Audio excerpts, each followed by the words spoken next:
હાલો મિત્રો, નમસ્કાર. મિસ્ટર તવેલાવાલા. હવે ઘણા બધા મિત્રોનો એવો એક પ્રશ્ન છે કે એ લોકો છે ને ગાભણી ગાય અથવા તો ગાભણી ભેંસ ખરીદીને લાવે છે, પણ હવે થાય છે કેવું કે ત્યાં વ્યવસ્થિત દોવે અને અહીંયા જ્યારે આવે એના પોતાના ખીલે અને દોવાનો સમય આવે ત્યારે ગાય કે ભેંસ જેટલું દોઈને લાવે છે ને એટલું દૂધ કરતી નથી. હવે એવા સમયે શું કરવું અથવા તો આનું કારણ શું? તો મિત્રો, તમને પહેલાં એક વાત જણાવું કે તમે જે કોઈ ગાય કે ભેંસની ખરીદી કરો છો એ તમે કેટલા મહિના કરી અથવા તો કેટલામો મહિનો એનો ચાલુ છે અને તમે કરી એની ઉપર ગાયનું કે ભેંસનું દૂધનું હોય છે. જેમ કે જો ગાયની વાત કરીએ તો ગાયોમાં કેવું હોય કે 5 અથવા 6 મહિના થઈ ગયા હોય એને ગાભણી છે એને, અને તમે ખરીદીને લાવો છો તો જે ખીલે છે ત્યાં કદાચને દૂધ સારું કરતી હોય અથવા તો બધામાં અલગ અલગ હોય એટલે એમાં કોઈનું એવું ઉદાહરણ નહીં આપીએ કે એટલું દૂધ કરતી હોય, પણ કહેવાનો મતલબ ત્યાં દૂધ વ્યવસ્થિત કરતી હોય, ઘરધણીએ જે કાંઈ કીધું હોય એ પ્રમાણેનું દૂધ કરતી હોય. અને જ્યારે ત્યાંથી ખીલો ફરે અને તમારા ખીલે આવે ત્યારે ઘણી વખત દોવા પણ નથી દેતી. એટલે આવા સમયમાં તમે જો ગાભણી ગાય અથવા તો ભેંસ લાવતા હો ત્યારે ગાયોમાં 2-2.5 મહિનાની ગાભ હોય અથવા 3 મહિને ચેક કરીને લાવેલા હો તો કોઈ વાંધો નથી આવતો, પણ એનાથી વધારે થયો હોય ત્યારે ગાયોમાં તકલીફ આવે છે. પછી ભેંસોમાં જો તમે ભેંસને 3 મહિના 4 મહિના 6 મહિના સુધીની ગાભણી હોય એને લાવ્યા હો ત્યારે વાંધો નથી આવતો, પણ 6 મહિના કરતાં વધારે એને ગાભ હોય અને પછી તમે લાવો ત્યારે આ પ્રોબ્લેમ જોવા મળે છે. બીજી એક વસ્તુ ખાસ ધ્યાનમાં રાખવાની કે તમે શક્ય હોય ત્યાં લગી એટલી બધી મતલબ ગાભણીનો જે 8 મહિના અથવા તો 6 મહિના 7 મહિના આવા સમયમાં જે ગાભ રાખેલો હોય એવી ભેંસોની ખરીદી નહીં કરો જો તમે નવા હોવ તો. કારણ કે તમે જ્યારે નવા શરૂ કરો છો ત્યારે તમારે ફક્ત ઇન્કમ બાજુ તમારો ધ્યેય હોવો જોઈએ. તો શું છે કે તમારી પાસે ઇન્કમ આવક શરૂ હોય છે ને તો તમારે કહેવાય ને કે આવક શરૂ હોય તો તમારે આગળ શું કરવું એ તમને ખ્યાલ આવશે.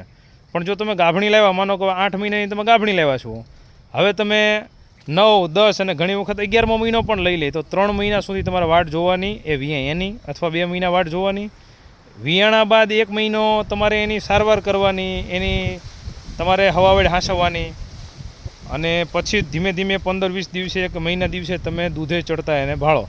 એટલે તમે આટલો સમય એની સેવા સાકરી કરો અને પછી દૂધ ભાળો ત્યાં આટલા સમયની અંદર કેવું હોય કે તમે ઘણો બધો ખર્ચો કરી નાખ્યો હોય. એટલે શક્ય હોય તો બને ત્યાં સુધી 5-15 દિવસની કાચી લાવો અથવા ખેડૂતના ખીલે વિયાયેલી કમ્પ્લેટ થઈ ગયેલી લાવો, ભલે થોડા પૈસા વધારે દેવા પડે. બાકી જો તમે આવા સમયની અંદર આ રીતે તમે ભેંસની અથવા ગાયની ખરીદી કરશો તો ત્યાંથી તમને એમ થશે કે કાંઈ વાંધો નહીં, 3 લીટર દૂધ છે, આપણે ખર્ચા તો કાઢશે, આખા દિવસનું 6 લીટર દૂધ કરશે, અને તમે લઈને આવ્યા, તમારો ખીલે બાંધો અને પ્રોબ્લેમ શરૂ. અથવા તો ભેંસમાં પણ આ જ પ્રોબ્લેમ આવે છે. જ્યારે મેં કીધું એમ કે 3 મહિનાની ચેક કરેલી તમે લાવ્યા હોવ તો કદાચને 3-4 મહિના તમારે ત્યાં દોવા દે અને પછી કદાચને ડ્રાય પીરિયડમાં અથવા તો હાવ દૂધથી જાય.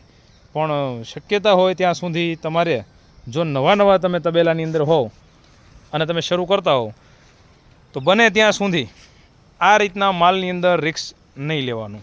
કારણ કે તમે લાવ્યા પછી લાંબા સમય સુધી આ રીતે વાટ જોશો અને પછી 2 પૈસા પાડશો. મિત્રો, હવે પછી આપણી ગણતરી છે કે આ રીતે શોર્ટ વિડીયોમાં આપણે થોડી માહિતી દઈએ તો કેવું છે કે અત્યારે લોકો પાસે સમયનો થોડોક અભાવ હોય છે અને એમાં લાંબા વિડીયો બનાવીએ તો બહુ લાંબા થઈ જાય છે. મારી ગણતરી એવી હોય કે નાનામાં નાની માહિતી પણ તમારી સાથે શેર કરું, પણ ઘણી વખત વાતોમાં વિડીયો લાંબો થઈ જાય કે જે લોકો પૂરો જોતા નથી.